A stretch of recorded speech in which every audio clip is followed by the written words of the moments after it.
Focus for the day is the Parliament, where the day started by a targeted set of comments from the Prime Minister about the Opposition Alliance's INDIA title.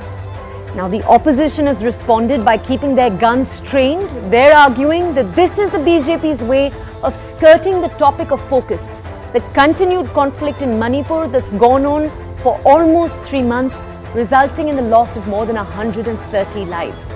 Now, the 26 parties of the Opposition Alliance continue to say that they want the Prime Minister himself to give a statement on the situation. The same thing they were asking for yesterday.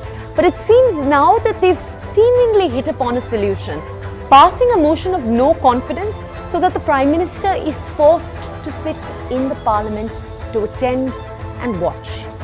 But as this hangama continues, we want to focus on a single question. In the Parliament, has this showdown overshadowed the Manipur crisis? Let's take a quick look. First, at what it is that the Prime Minister had to say today. These comments were made, the ones we're about to share with you, were made in the BJP parliamentary meeting. These were in the monsoon session's first meeting between the Prime Minister and the BJP parliamentarians. This is what the Prime Minister had to say. First, he said, just by using the name INDIA, he's of course talking about the Opposition Alliance here, he said that doesn't mean anything. Now, the opposition has hit back at that. They've said, as we just told you, that the Prime Minister is trying to divert attention from the issue of Manipur. Now, the Prime Minister in his set of comments actually went further. This next comment, the one I'm about to share with you, is the one that caused controversy through the day, drew reactions from both the Congress, other opposition parties and the BJP. The Prime Minister said the word India is also found in the phrase Indian Mujahideen and in the PFI, Popular Front of India, seemingly drawing a link of some sorts. The opposition has hit back immediately. They've said that the NDA means the National Defamation Alliance. So then back and forth going on the names. The Prime Minister's further charge, along the same lines as the attack we've just described for you a little while earlier, taking that question of India and where you find the word India, he said the word India could also be found in the East India Company's title. He said both East India Company and the Congress were formed by Britishers. So making a remark that we've heard the BJP make before. The opposition's hit back. They've said that this statement proves that the Prime Minister and the rest of the BJP are getting desperate. They're hoping through these attacks to remove attention from the key issue of Manipur. Now, the last one, Prime Minister Modi's charge here that he's never seen, and this is his words, that he's never seen such directionless opposition.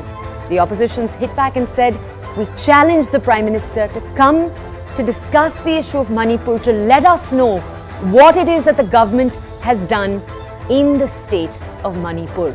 Now, this is what's taken place so far. These are the set of comments that have gone back and forth. We want to just for a second, before we go over to our guests, tell you now about this new strategy that we saw emerge today among different opposition party leaders. This is what sources have told our channel. The opposition is mulling a no confidence motion, as we told you already. And this motion will be moved particularly in the Lok Sabha during this session, during the monsoon session, which, remember, is the shortest of the sessions that take place in the Parliament. So there is limited time. Now, the strategy of the Rajya Sabha will be figured out, but the aim of this move in the Lok Sabha is that the hope is that it will pressurize the Prime Minister to speak on the Manipur issue. Remember, it's important to realize the opposition knows it doesn't have the numbers to see this motion through. The opposition is in a minority over here. The BJP and the BJP's numbers cover the opposition's numbers in the Lok Sabha at least. But the opposition knows that. The BJP has directed its MPs to avoid absenteeism. Remember, the opposition's hope, the Prime Minister will enter the Parliament. Now, let's take a look at what we're debating today. Here's the information and here's the context. The Sansad showdown. Is it undermining the real issue? What's going on in Manipur? That's our story. Let's take a quick look.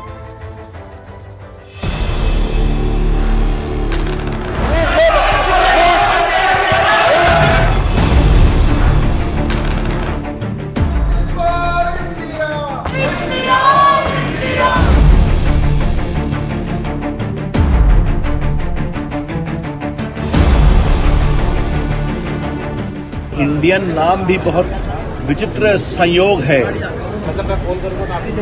East India company,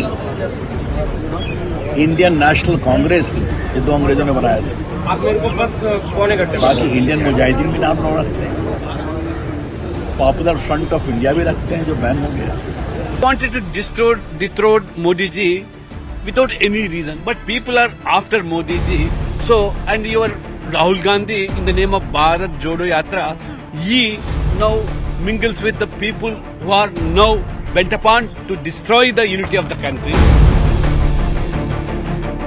देखिए, हम मोदी साहब को सदन में आके मणिपुर पे आप वहाँ के स्थिति पे बोलिए, हम इंसिस्ट कर रहे हैं, लेकिन वो अपने पार्टी में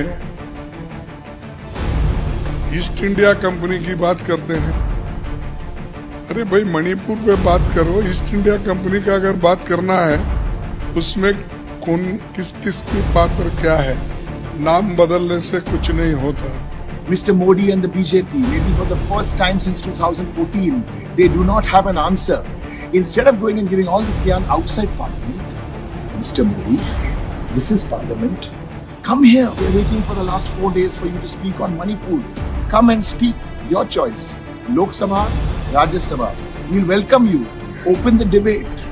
We know you're on the back foot after the Patna summit, after the Bengaluru summit. India. जीतेगा Bharat.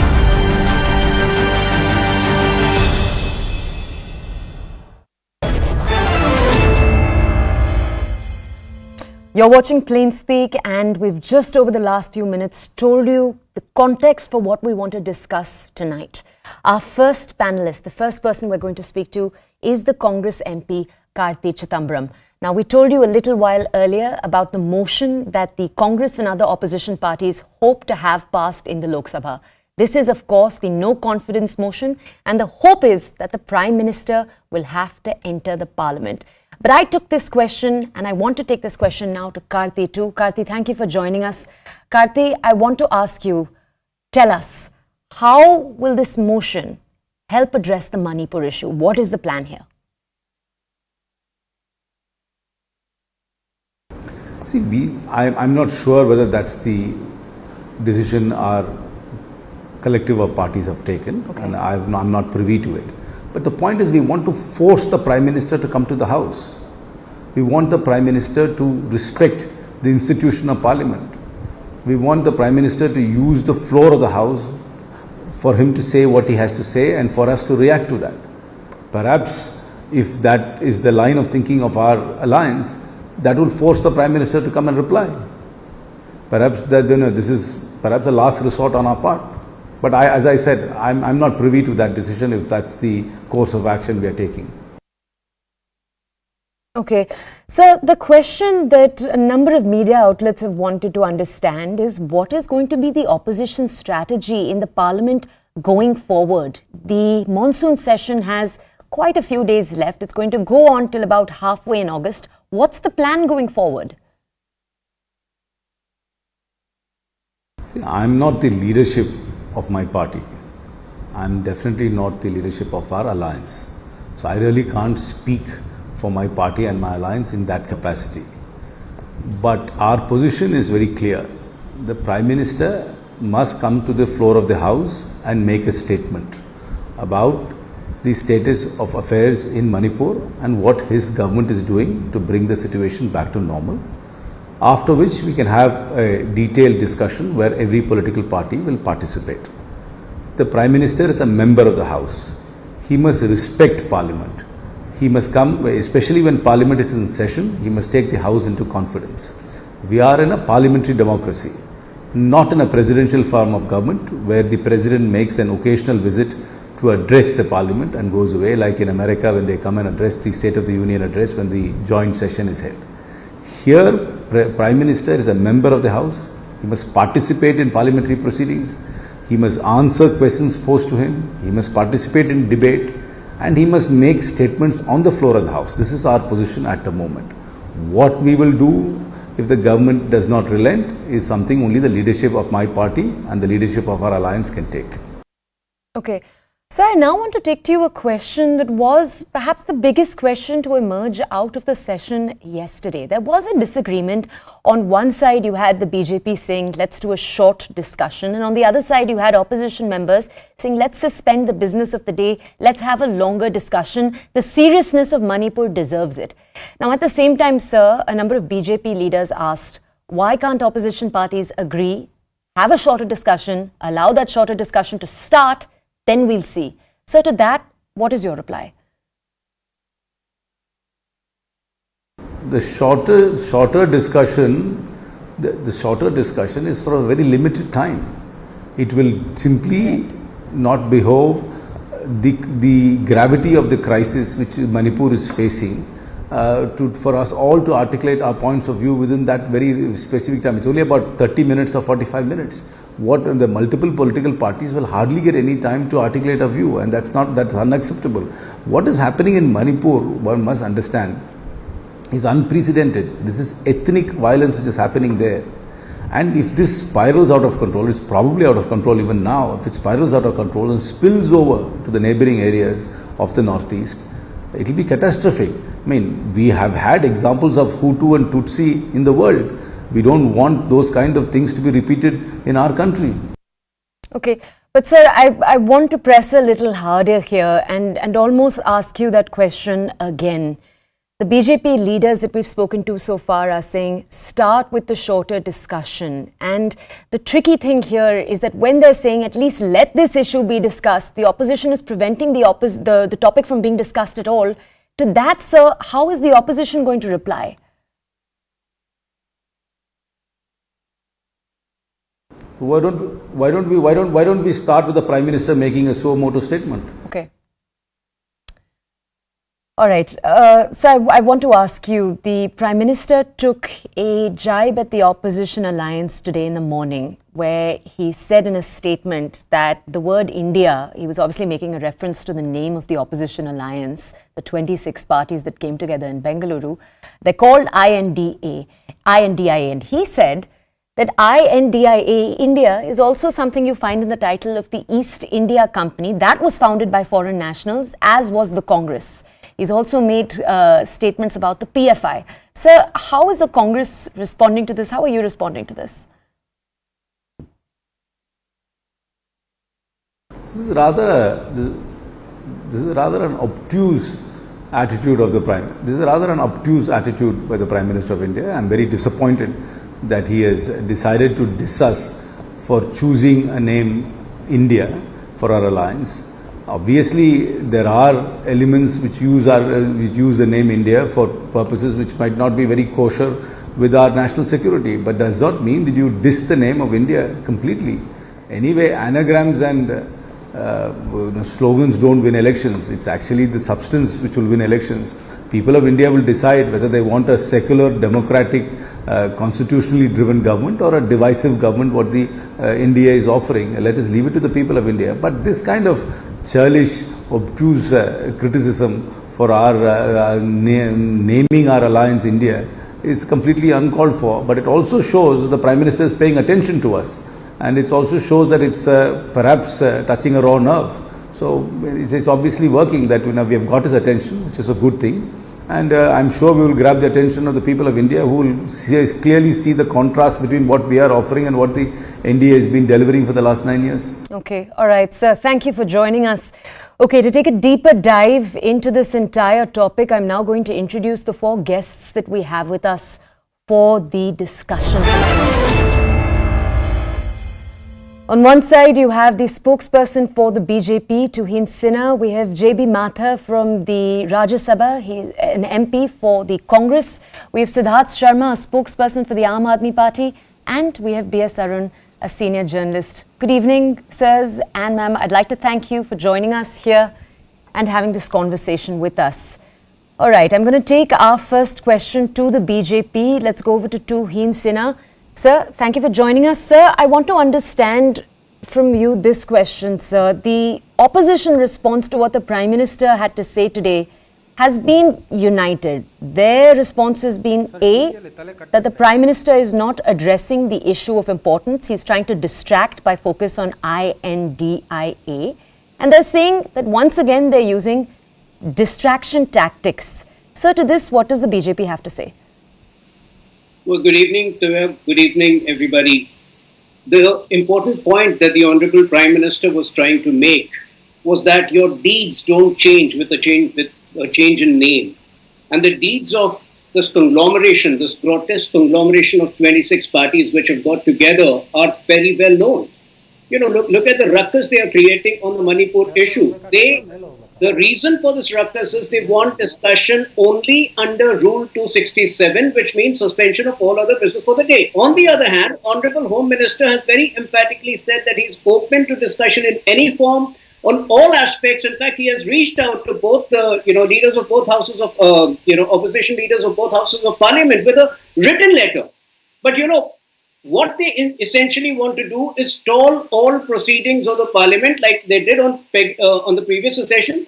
You would be happy to know that amidst all this chaos, and a very important bill was passed today in the Rajya Sabha, the Constitution Order, Fifth Amendment Bill, which includes a few more tribes under the ST. So essentially the point is that, while we are prepared for discussion in any form, the opposition wants to hold the entire house hostage on some pretext or the other. Now, when you talk about their plan of bringing the no confidence motion, again, they know that the no confidence motion will be defeated. It will not pass through. So why do they want to bring it? Because essentially they want to evade and avoid a discussion on Manipur.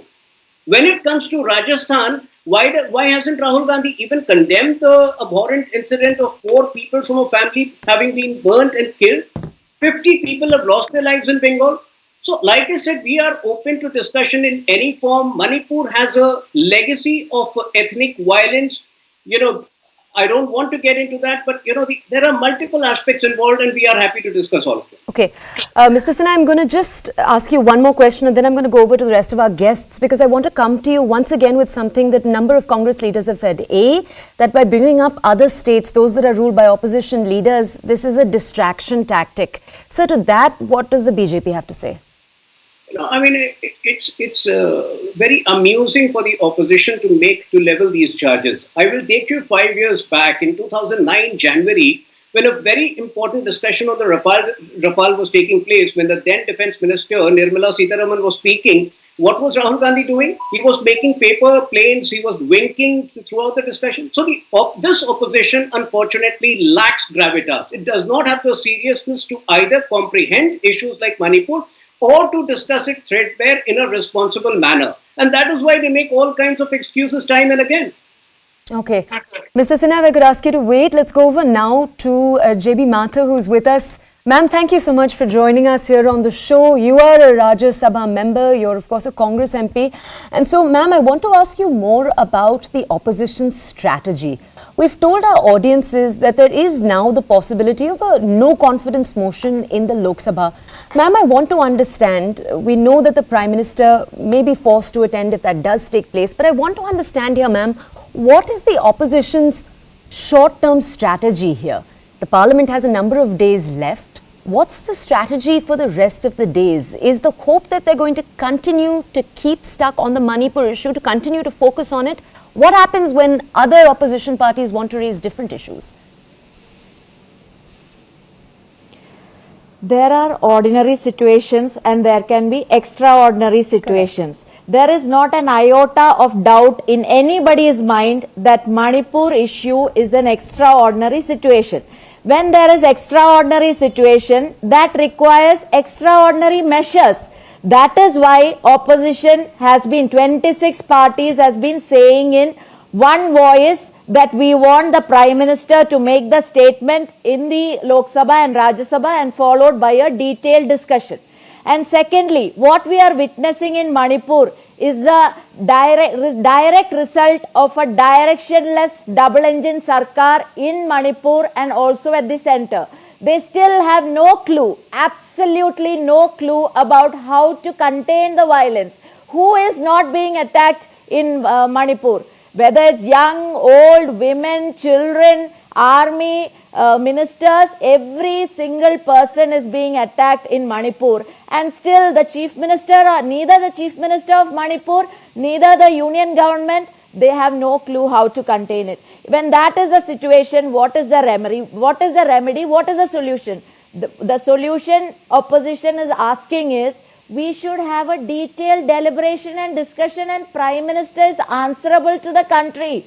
He has all the time to go to Australia, to go to US Congress, to go to France. But why is the Prime Minister of our country running away from Parliament? He should come and take the members of the Parliament into confidence. He should take the Indian citizens into confidence. He should be the one who should be telling what is the strategy. But very, very unfortunately, Prime Minister is maintaining a deafening silence, and we want to make it clear that opposition is moving in a very focused manner.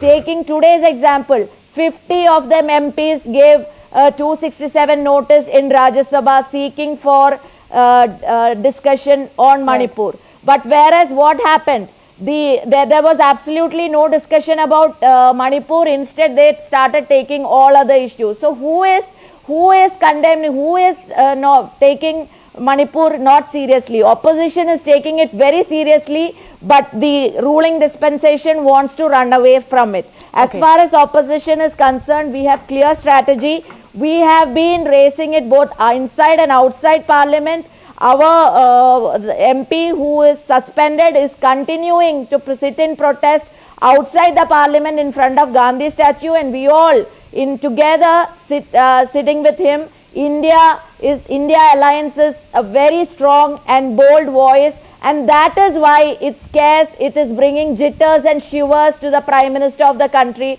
That is why instead of coming to the Parliament and answering on Manipur, he is trying to make stories about Indian Alliance, JB, I'm going to ask you to wait with us because I want to now speak to another Alliance member just to understand more perspective when it comes to the INDIA. We have with us Siddharth Sharma from the Aam Aadmi Party. Sir, thank you for joining us this evening. Sir, your party's case is a particularly interesting one because when we talk about the opposition alliance and we talk about this possible problem that might emerge, that there are different parties that are a part of the alliance, and for some of these parties there are particularly important issues on the agenda that will come into Parliament. We are talking about the Aam Aadmi Party and the Delhi Ordinance that is of such importance to the Aam Aadmi Party and their priorities. So I just want to understand, what is the Aam Aadmi Party's plan? We know that Manipur is of utmost importance for all the parties that are involved in the INDIA. But when this issue is going to be discussed, what is the Aam Aadmi Party's plan?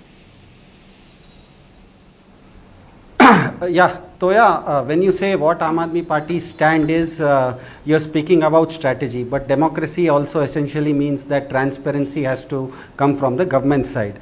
Now, most of India is, as we all know, we are all cricket fans. In cricket, you cannot have a captain who is not ready to come out for a toss, a captain who says that I won't play cricket, I won't play a match, but I will come at the last of the match to lift the cup. That is not how cricket happens. We need a Dhoni who in the finals of the World Cup promotes himself and bats when the going gets tough.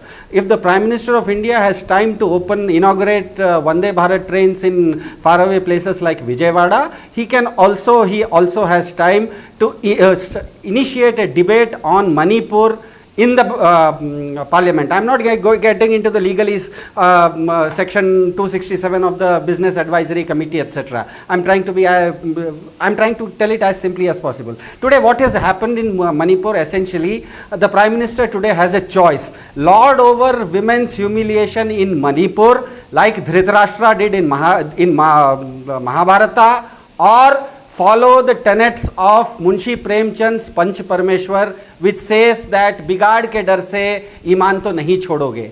I think that is the call the Prime Minister of India has to take. Manipur is part of India. Today, the happenings in Manipur, the way women have been disrobed, has become a talk of the global media as well as global governments. United Kingdom Parliament discusses about it, France discusses about it, United States of America discusses about it. We don't want this ignominy. I think the Prime Minister should avoid this ignominy, avoid history calling him as a Dhritarashtra, under whose chairmanship or under whose lauding women were humiliated and disrobed, and rather show the statesmanship that he claims himself to be. India wants to become a Vishwaguru, then you have to act like a Vishwaguru. And I think that is the crux of the matter. Manipur has to be discussed in the Parliament of India, not because Manipur is BJP ruled, not because India is being ruled by BJP, not because of any other reason, but because of the simple reason that women have been humiliated publicly, disrobed publicly, and in this nation, Mahabharata is a shining example or an ignominious example where these things are absolutely not acceptable. The people in high offices, be it Bhishma or Drona or even Dhritarashtra, cannot lord over women being humiliated in their kingdoms. That is not how India operates. Mr. Sharma, I think the Prime Minister will can make a wise choice. Can I just ask you to wait for a second? I now want to take our fourth panelist up to get their comment too. B.S. Arun is with us. He is a senior journalist. Sir, thank you for waiting. So I want to ask you, we've heard right now from the BJP, the Congress and the Aam Aadmi Party. And if I were to step away from today's conversation and summarize the feeling of each of what these leaders have said, each party seems to be emphasizing the immense importance of Manipur. And yet when you actually take a look at what's happened in Parliament, no conversation, no discussion has taken place yet. Now, sir, what I want to ask you is, a number of experts say no actual discussion will take place. A number of experts are quite pessimistic. They say that the opposition is going to continue to demand a discussion, and at the same time, the BJP is going to get work done. Sir, do you agree with that analysis? Do you have a different perspective of how this will possibly play out? First of all, now Parliament has been going on for a few days. Yeah.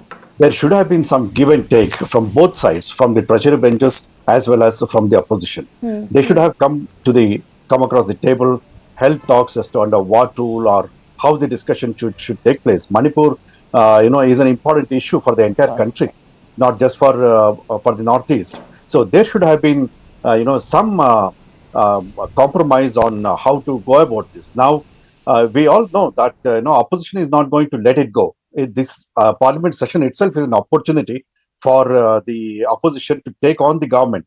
At the same time, this also presented the Prime Minister to, with an opportunity to come before the country and, talk about his sense of the issue that has, taken over in Manipur. This was a good opportunity. And now tomorrow the no confidence motion issue will come before Lok Sabha. Now the catch here is, this under Rule 198, it provides 10 days for the Speaker to decide. He might say tomorrow that if at all he takes it up, he might say that it will come after 10 days, and the last day also. So there is going to be a gap. So I don't know how this turns out in Lok Sabha. Whereas at the same time, we can see the ruckus continue in the Rajya Sabhas. Even now, I think the time is not lost for both the sides to sort of reach an agreement on how to take up this issue. I think nothing is impossible. Mr. Arun, having heard what it is that the BJP, the Congress and the Aam Aadmi Party have to say, hearing them dig their heels in, what do you think that compromise could be? Compromise could be under one of the rules. See, 267 in Rajya Sabha, I think it's a reply by the government, not necessarily by the Prime Minister. Whereas in the no confidence motion, it has to be, replied by the Prime Minister. And there is a catch for the government to, respond. So that has to be taken up. We have to see what the Speaker will do. In my understanding, once the, a team of MPs, 50 plus, gives a, notice, it has to be taken up. But when it should be taken up is left to the Speaker.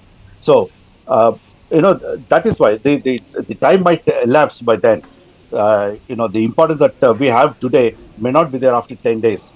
Whereas in Rajya Sabha, the government is going to reply if the opposition, convinces the government to give a reply by the Prime Minister, that would be good. But I don't know whether that will happen. Whereas in the meantime, the chaos that we are seeing, I think will continue. It's very difficult at the moment for both the sides to come to an understanding. Okay, we saw that over the last few minutes. Tuhin Sharma, thank you for joining us. JB Mathur and Siddharth Sharma, BS Arun, thank you for joining us. Thank you for taking out the time.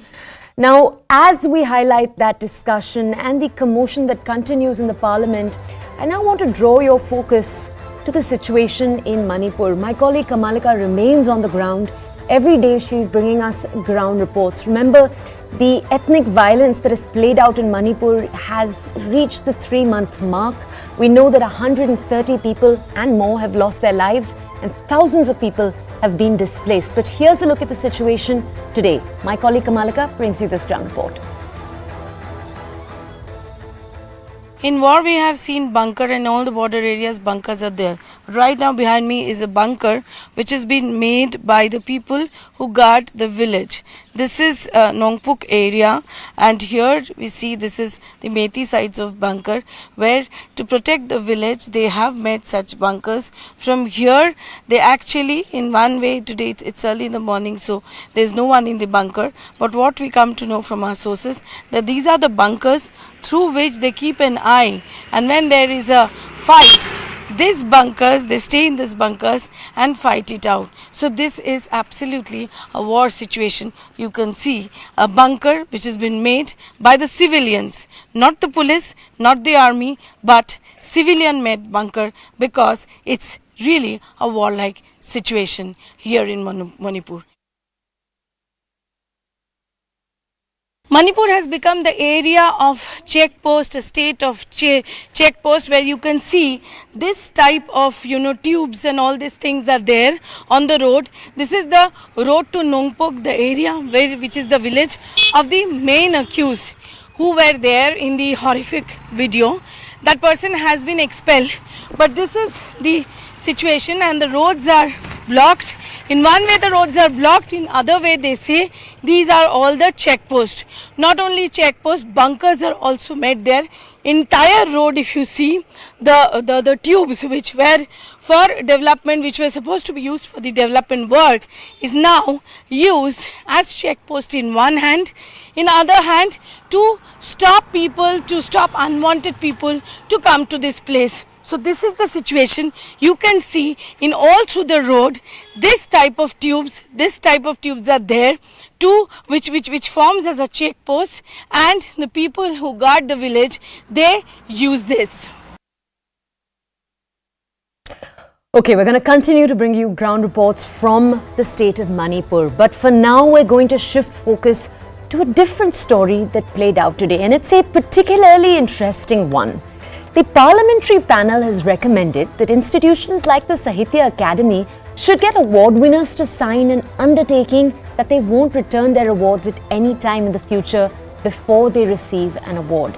Now, the aim of this proposal is very clear: to prevent a rerun of the 2015 incident. This was an incident where you had 39 authors who actually returned their awards to the government to protest the killing of the writer and rationalist M.M. Kalaburgi.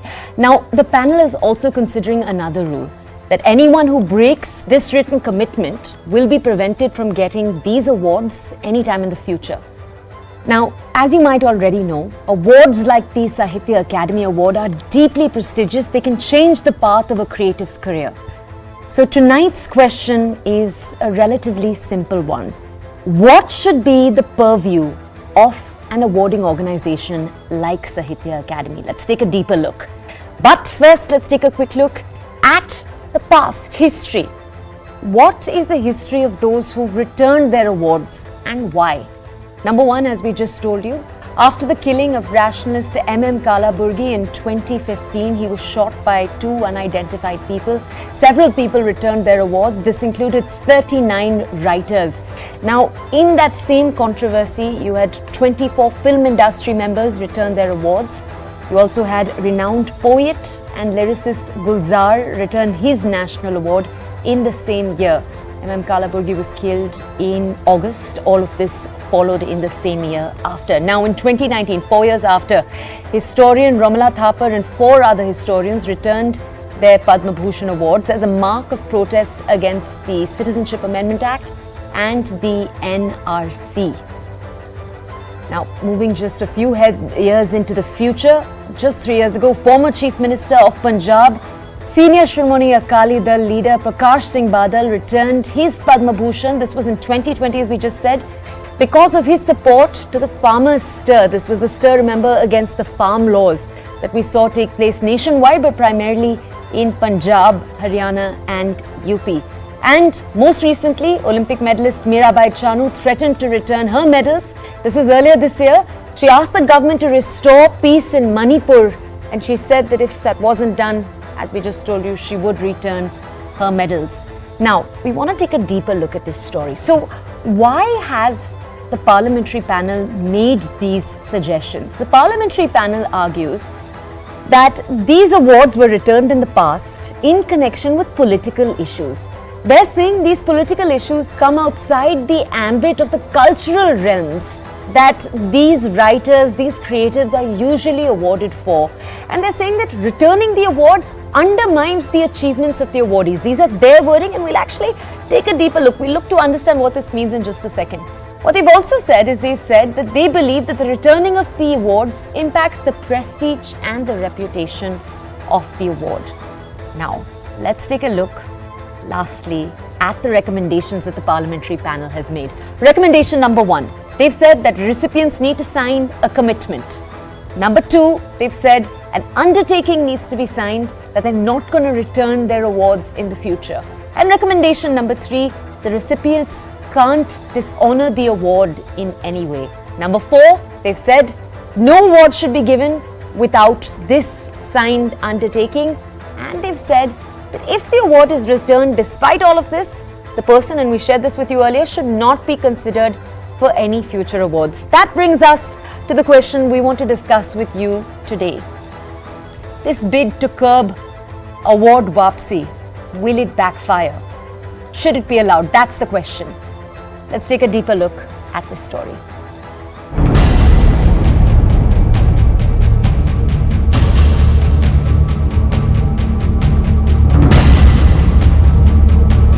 Ridiculous suggestion. This takes away the fundamental right for expression, which includes the right to protest. What the government had done is a disgrace to the country. To oppose it, I am doing it. If the government is acting against the people, how I have the right to condemn it. They should also understand that they are being awarded acknowledging their domains. They should not mingle up other things with their domains. Returning the award back is not a good symbol.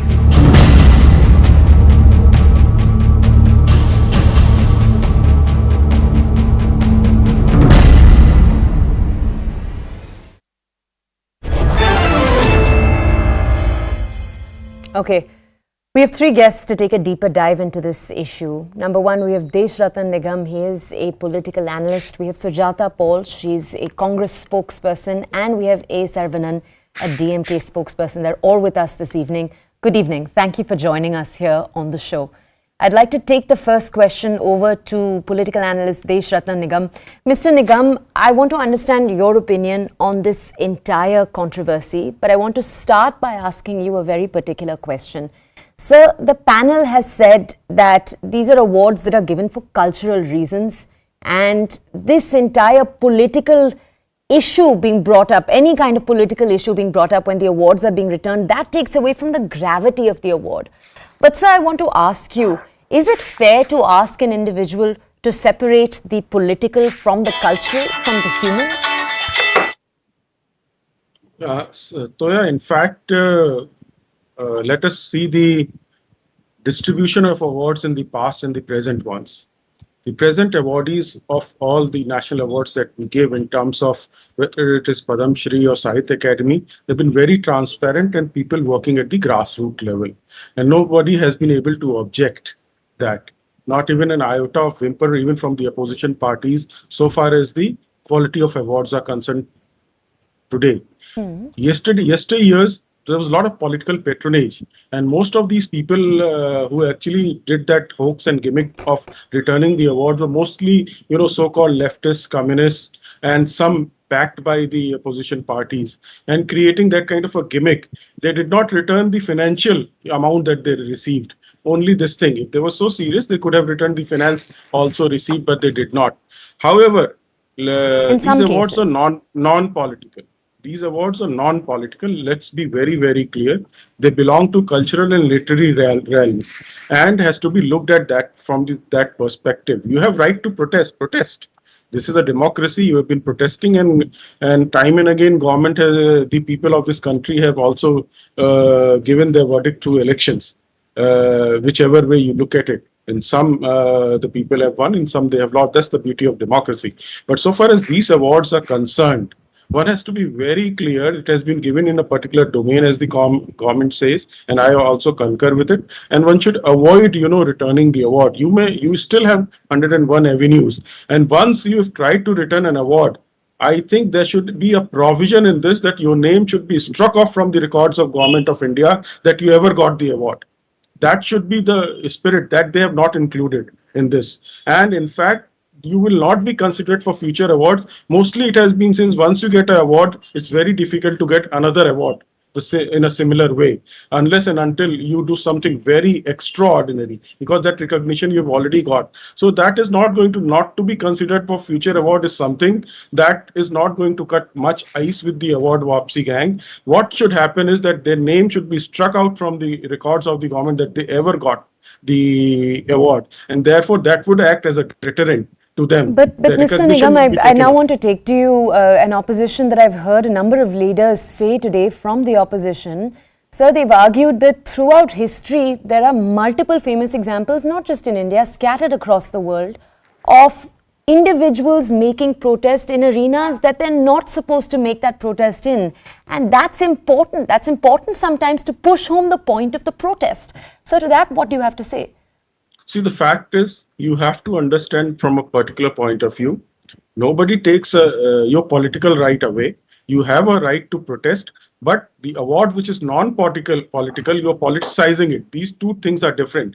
Protest in the arena whichever way you want to, whichever arena you want to get into for protest, because everybody has a political right. We all have our right to vote. So that cannot be taken away. So you have a right to protest in the political realm, but do not mix the awards which are non-political into politics, because we saw how the award Wapsi gang was working at that point of time and trying to create a perception with the support of the left Communist Party, Congress and opposition party that we saw. And therefore, one has to be very, very clear. The two things are different. You have a right to protest whichever area or domain you want to, but don't mix politics with the awards. Okay, Mr. Nigam, I'm actually going to allow Sujata Paul to respond to you. Ms. Paul, I'm not going to take a question to you. Just respond to that, please. Yes. The funny part is that Mr. Deshratan Nigam is extremely defensive. This is a participatory democracy in which we should be encouraging people to understand that they need to be participating in our democracy and they should have more say in democracy. But look at the words he uses, gang. Yes, there is a gang of goons also elsewhere that thinks that the nation should be having one nation, one leader, one nation, one this and one that. No, this is a democracy, and no matter how much of an Amrit Kal you call it, it will still not mean that everybody is going to be just existent forever, those who are there today. The objectivity is lost on the BJP because I just heard him talk about the finances. Do you know what has been said? When people wanted to return their awards, they were told they returned the checks also, but they were told that the checks could not be taken in because they could not be deposited. So what is he talking? He doesn't even know what the fact is. So when we talk about this entire issue, it is only to control people who are the leftists or Congress supporters. And that is clear from what Mr. Deshratan Nigam has said. Are you trying to say that when Mr. Atal Bihari Vajpayee was there and the awards that he had given, if people wanted to return those awards in protest, then we would have said that they are rightists? No, we could not have done that because this country does not only give people the right to vote, but also the right to be citizens who are free, have freedom of speech and expression, and also have the right to protest. See, the problem is that the government of today, they don't want to look at the issues on which the protest happens. And what about Mirabai Chanu? I understand that you have a problem with Ms. Romila Thapar. What about Mirabai Chanu? Why is she protesting? because Manipur has been burning for 80 days now, and you all have not taken cognizance of it. You've kept your mouth shut because the involvement of RSS is coming out. Methi Lipon chief Pramod Singh saying being a follower of Golwalkar, as has been seen in various pictures. So the fact is that this government wants to control everybody, and it wants to turn our democracy into an autocracy. But this also shows the fear and the cowardice of this government, because you're scared of the voice of dissent. I'm going to have to ask you to wait for a second. Sir, you can, but let me just get the DMK spokesperson into. A. Saravanan has been waiting with us for a little while now. Sir, thank you for waiting. I want to take to you one of the things that the panel had to say. The panel argued that every time these awards are returned, you're actually dishonoring the importance that the award carries. So I want to understand what the DMK's response to that is. Yeah, this recommendation of this parliamentary panel is cringeworthy. We are not a banana republic. We are a constitutional democracy where freedom of expression is not just an abstract right. It has to be available freely to everybody. If the awards, if you look at these awards are given to the most celebrated artists. The artists by nature are emotional. They are bound to express whatever way, and when they are angry with something, it is their best way to return the award. It creates an awareness in the society. We need such people to stand up. They may be right, they may be wrong, they may be for a good cause, for a bad cause, but that right to stand up should be there. Then only we are a democracy. Otherwise, if some award comes with a condition, oh please, you should accept this wholeheartedly, you should not return this award. Will any self-worth, any artist with a little bit of self-worth accept these awards? Who are these people? So let me just have any idea? Let me just take a closing question then, works? Related to what you're saying to Mr. Nigam. Mr. Nigam, I want to understand from you, one of the conditions that we talked about right now, that the panel is possibly suggesting, is that if you dishonor the award, you will not be listed for future awards. So that's a tricky one, because can't the definition of dishonor be construed anyway? How is the government possibly going to define that? See, the fact is, this is what the government has to work out. Now, one of the problems that would arise because of this award Wapsi is that the governments would be very circumspect while giving an award, because they would be considering tomorrow this man may, dishonor the award, may return the award, whichever party may be in power. Tomorrow, any other party could be in power. They would be very circumspect about this fact that this man may return the award. This might go as a consideration in giving the award, which should never happen. That is because these are non-political awards based on merits. Merit of the person and talent and skill of that person. So I believe this kind of an undertaking is a must. And so far as Manipur is concerned, a lot of leaders within the Manipur regional party have blamed the Congress for what is going on out there. So that is why they don't want that charcha or a discussion in the in the parliament, because a lot of things will come out. I want to one second. I just want to take to you another question here. This is another opposition that's come in through the day, because we've had a lot of politicians comment on this. They've said, how can you have any winner of this award comment on what their future beliefs will be when you're having them say that they're not going to protest or dishonor the government in any way? How can they say that they're not going to do that any time in the future? So to that, what is your response? Nobody is talking about their belief system. The awards are given based on talent, skill, and whatever the merit that they have. Their political beliefs are different. Don't return the award. You can air your political beliefs. Don't insult the award. These are non-political awards. Nobody stops you from, airing your political beliefs or ideology. We are such multi-diverse country with, thousands of political parties out here which every hour, every minute, air their views. So therefore, returning a political award, which is Mr. Nigam, one second. Ms. Paul, I'm going to come over to you. We have just 20 seconds. If you can give us a quick response to that. Yeah, see, yes. We are not... Miss Paul, I was going over to Miss Paul, please. Yeah, go ahead. Yes, it means that the awards are partisan. And clearly, Mr. Deshratan Nigam should also, tell us that supposing you give awards to those people who are going to return them when another government comes into power, then what? Please don't get into this, because your work is to strengthen the democracy. And there might be politicians who are artists, who are writers. They could also get the award. So what are you talking about? All right. So when we have talk run out about of time. awards, let them be Raghavan, fair. Sujata Paul, Deshratan Nigam, thank you for joining us this evening. Thank you for bringing us your context on that complex story. All right, we're drawing to a close, but we're going to head into a break first. And right after that break, we have for you one more ground report. India is going to be celebrating the 24th Kargil Vijay Diwas tomorrow. We're going to bring you an exclusive ground report from my colleague Ishan Vani. This is coming to you from Kargil. Take a look. This comes to you right after the break. Thank you for staying with us so far.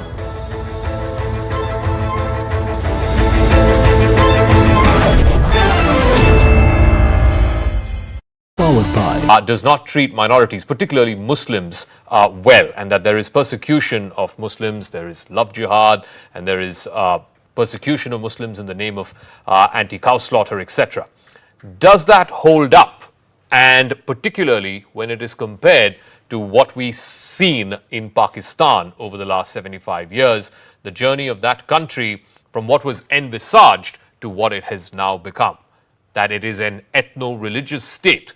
Here, again, critics of the Modi government are making the argument that India is going down that same path into becoming a Hindu majoritarian state. Does that view hold up, particularly when it's viewed from the other side? Joining me now is Professor Dr. Ishtiaq Ahmed. He's Professor Emeritus with the University of Stockholm for Political Science. Thank you very much, Professor Ishtiaq Ahmed, for speaking with us here on CNN News 18.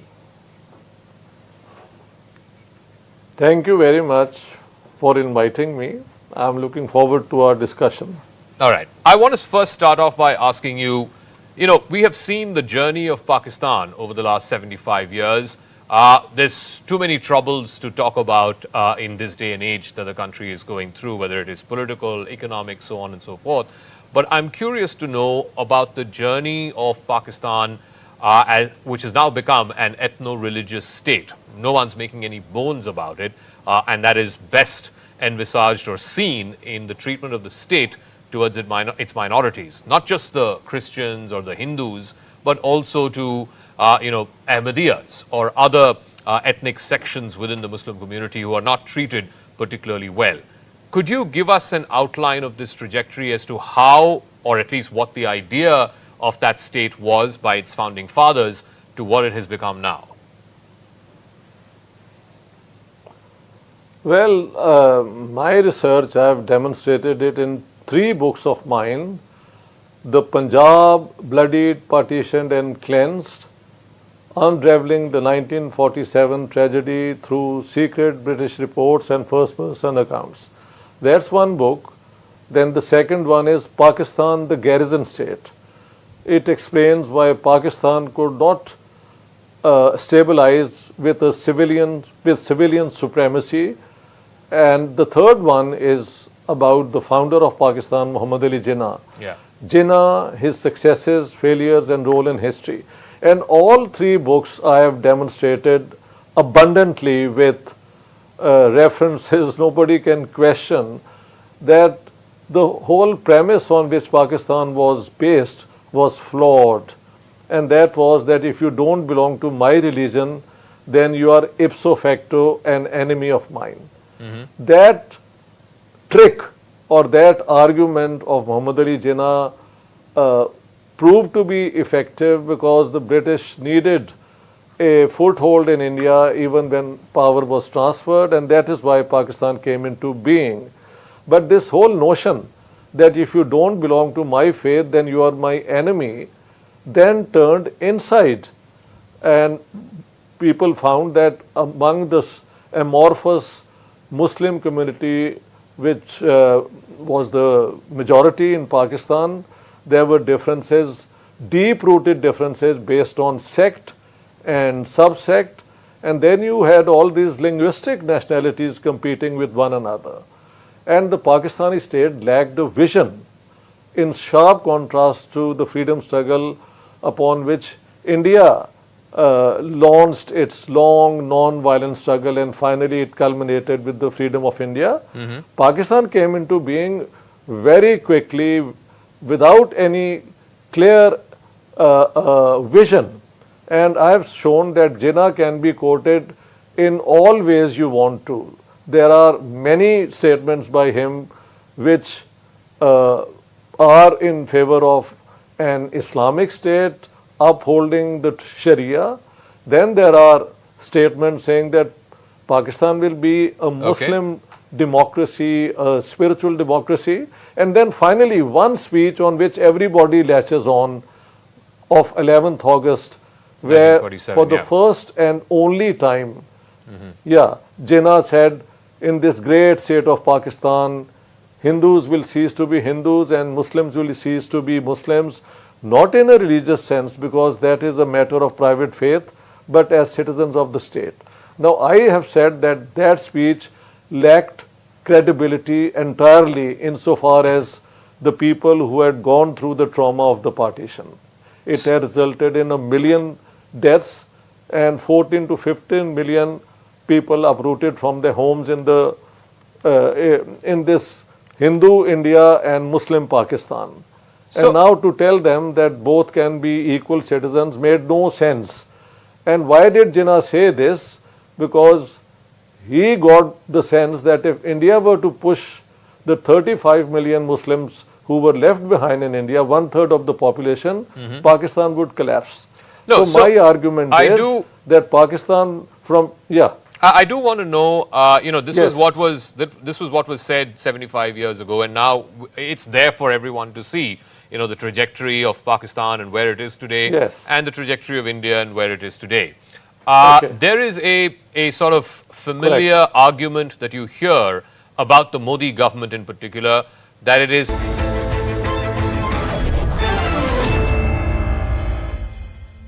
Today, this Indian flag in Kargil is flying because several soldiers gave their lives to hold back the peaks where Pakistan had intruded.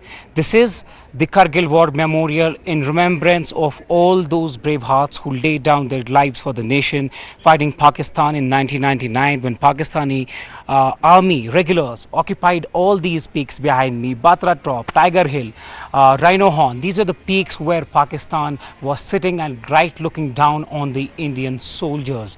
And that was a time when India thought of giving a befitting reply. Bofors, guns, several Jawans from different units, be it the 3 infantry, 8 MTN division, several other army units joined, and the saga of supreme sacrifices is where it's remembered. On 26th, which is 2 days ahead of us, will be the day when we are hearing that Defense Minister along with the top army officials will come here and pay his homage to all those Jawans who laid down their lives fighting Operation Vijay.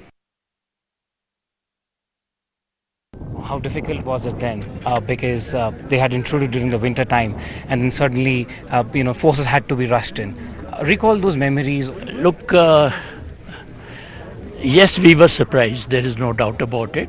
And the intrusion, when it took place, nobody expected it.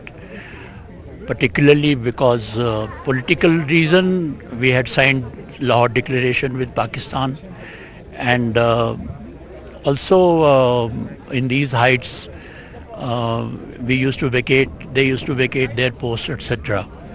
And the worst was that they came in as jihadis, dressed as jihadis or mujahideen. So it took some time. We were surprised, but once we got hold of the information, then I gave full credit to the Army, Navy and Air Force, all 3 services. I was Chairman Chiefs of Staff Committee also. That with the way we chased them out, really, the credit goes to the frontline soldiers.